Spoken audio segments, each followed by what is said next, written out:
Hello friends, it's Jordan and welcome back to my channel. I feel like I look crooked. Okay, now it's definitely crooked. Today I'm here to bring you my October reading wrap up. I read a total of 6 books in October and there was definitely a theme with my reading. I actually talked about quite a few of these as being new favorites of mine in a video I posted on a Halloween, so I will link that on the screen. So the first book that I read in October was Broken Things by Lauren Oliver. This is her newest release. I got an arc of it at BookNet Fest. I wouldn't dare call it a murder mystery. It's a coming-of-age romance, self-discovery novel set against the backdrop of a murder mystery. Very much disliked this book. We follow these two main characters who I could not tell apart. I couldn't tell you whose perspective I was in half the time. They are written identically. They have almost the same identical voice, even though they're supposed to be these two vastly different characters. Like one of them is abrasive and mean, and the other is like a perfect ballerina princess, and they literally were the same person. The only way you could tell them apart were the various side characters and friends they interacted with. Why are there so many books about a bunch of outcasts teaming up and befriending each other and like worshiping the ground of a mean girl? I feel like I've read so many books this year or like recently in general where there is a central mean girl who has this terrible past somehow and goes missing or is murdered or abducted or what have you. And then all of her weird outcast friends that were only friends because they were somehow connected to this mean girl who's now dead go on this self-discovery journey together. And I don't like when that is pitched to me as a murder mystery. There's this animal brutality scene with a cat that I thought was incredibly unnecessary. It's the catalyst for pretty much everything in the book. I didn't feel like that needed to be the reason why everything in this book happened. Like, why? It ends up being a romance. One of the main characters and this boy end up like sailing off into the sunset. I didn't like the murder mystery aspects, the little bit that was in there.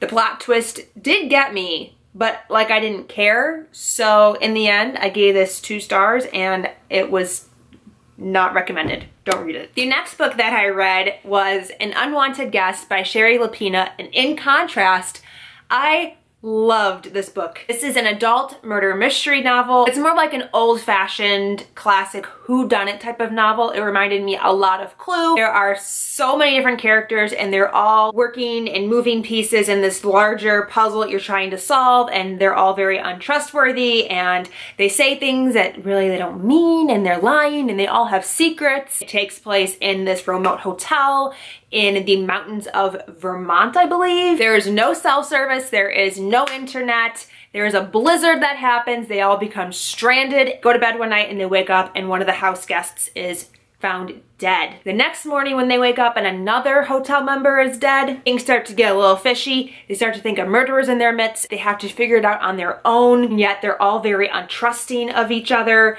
which, I mean, makes sense. I really enjoyed this. It's one of my favorite adult murder mysteries that I've read. I'm definitely looking forward to anything that she puts out in the future, and I very well may go back and read her previous books. So much fun, so suspenseful, so it was just so good. I gave it a 4.5 out of 5 stars. Now we're getting into my Spookathon books, which is a readathon hosted by Books and Lala. If you want to see me describe any of these books in real time, I'll go ahead and link my vlog on the screen. The first book I finished was Truly Devious by Maureen Johnson. This is the first book in a new trilogy. It's a YA murder mystery, again, kind of Clue inspired in a way, or at least it felt very Clue to me. It's a dual timeline and we follow this girl named Stevie who is attending a boarding school for the especially gifted, going there with the intent of solving this murder that happened in the 1930s, which is also our second storyline that we're following, the day that the murders happen, that the kidnapping happens. Additionally, one of Stevie's classmates is found murdered as well. You have these 2 different murder mysteries that Stevie's trying to solve. I just really enjoyed this. It's kind of a slow-paced murder mystery. Things are not moving super quickly. She's not getting a whole lot of revelation in this book. More of like setting the stage for what's to come in the next couple of books. As I mentioned, this is the first book in a trilogy, and so it felt like it's paced appropriately for a trilogy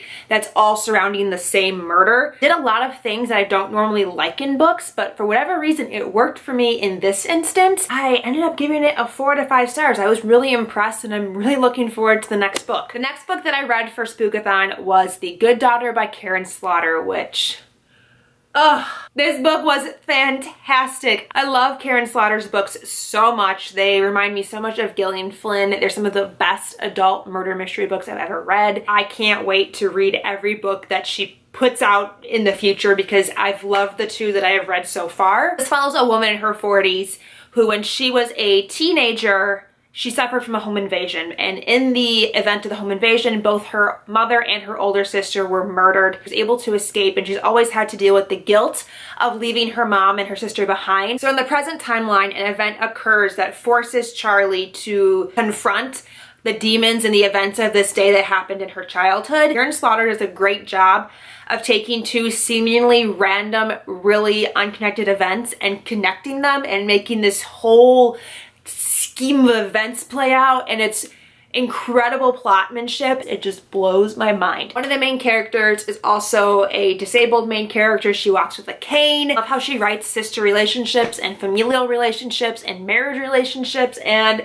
this was incredible, and I gave it a 4.5 out of 5 stars. And the last book that I read for Spookathon was Through the Woods by Emily Carroll, which is a graphic novel, and I did not like this. And while this was creepy and some of the stories did really unsettle me, the overall plot of the stories were weak and sloppy, I guess. There was one story that took up a third of the book and it was super fleshed out. I was really creeped out by it. And then another story, like halfway got me there. So the other 3 stories and a half, like I don't even know what happened in them. The plots were super vague and very underdeveloped, and I know it's like a graphic novel. It's not supposed to be super in-depth and descriptive, like that's not the nature of a graphic novel, but like they should still make sense. There were so many times that I was like, I don't know what's going on. I have to flip back a couple pages, read the panels again,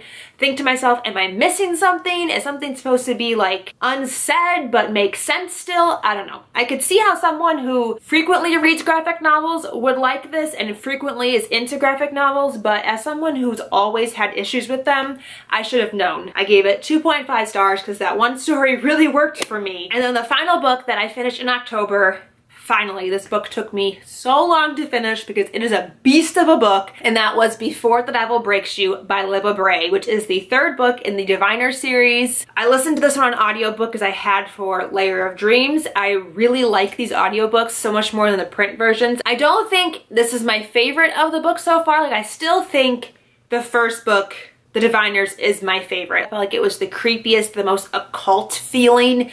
The more we discover about the Diviners and the government conspiracy and the people behind the program that created the Diviners, the less creepy and occult and supernatural and paranormal the story feels to me. It's becoming less and less creepy as the books go on. Despite the fact that we are getting answers to things, it's not like the full truth. She's not telling us everything quite yet, and I'm super excited to see how she's going to wrap it all up in the final book, because I feel like there are so many loose ends and nothing's really been totally fleshed out or solved or revealed to us. I hope that the 4th book comes out in 2019. She tends to release these every like 2 to 3 years, and I'm hoping we are on the side of 2 years and not 3, because I'm ready for the 4th book now. So that is it. Those are all of the books that I read in the month of October. Let's go ahead and talk about TV shows, because there is one thing that I want to mention.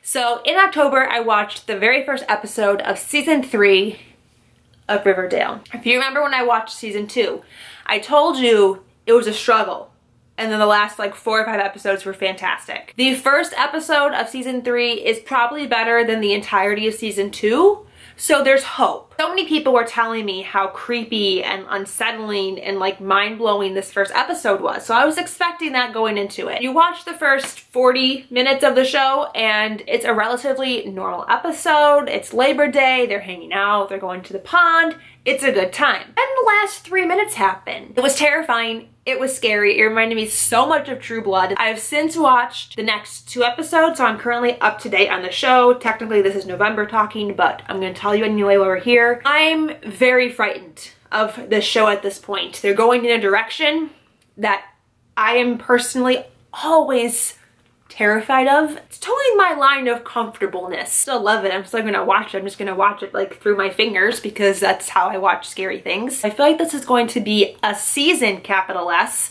and we're going to have a time, capital T. I'm ready for it because we just need to step up the ante from season 2, because season 2 in the Black Hood, not so great. Season 3 and the cult, I'm ready for it. Not really. But I mean, I'm ready for it. That's the only thing I watched in November. I watched 1 episode of Riverdale. So that is it. Those are all of the books, movies, and TV shows that I consumed in the month of October. I didn't actually see any new movies in October, so I have nothing to report for you there. There were so many thriller mystery books that I had saved over the year for October. I didn't even get close to reading all of them, but I knew that I really wanted to focus on reading last month. I really put all of my energy and free time into reading, and as a result, I had a pretty decent reading month. I'd love to know what you guys read in October, if you participated in Spookathon, how your reading went, if you're watching Riverdale and are creeped the fuck out. Tell me in the comments down below. Until next time, I will talk to you guys very soon. Bye!